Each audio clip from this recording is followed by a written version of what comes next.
Gave it some time for the battery to get charged up. I'm going to do a reset on the throttle. See if that actually does anything.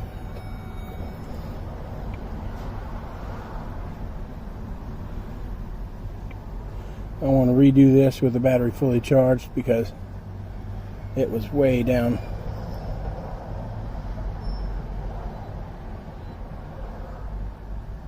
On the ones of these that I've done in the past, it's generally a little bit more of a process than what this is acting like it is doing.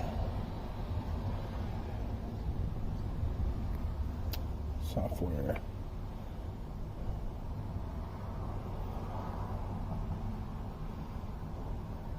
Ignition on, engine off. Reset idle learn complete. Let's see what we get when we crank it up.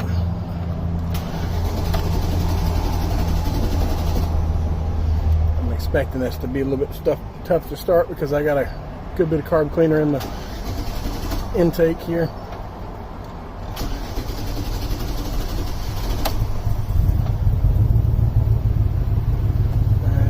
I expect it to run a little bit rough when I run it. It should clear up pretty soon. Let's see. Let's go back. Clear that.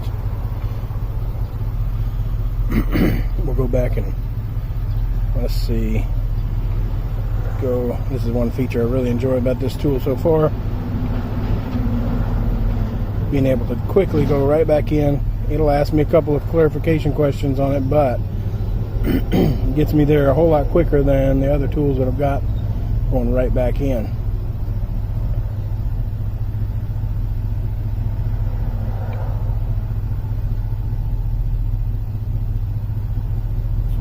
There.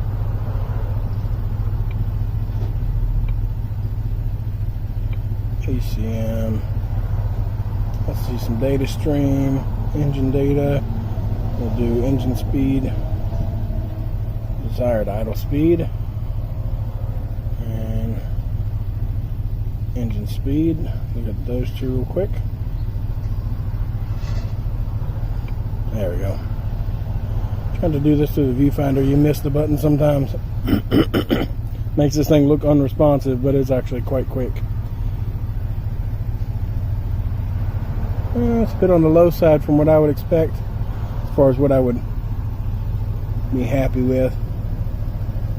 Believe that probably going to be around 650 is the normal idle speed, but from what it's asking it to do and what it is doing, I think that's pretty normal. What I want to do on this is probably let it run through a warm-up cycle and then see what our results are after that, see what our desired and what our actual is, and let's see if we've got it fixed with just this reset that's in the tool.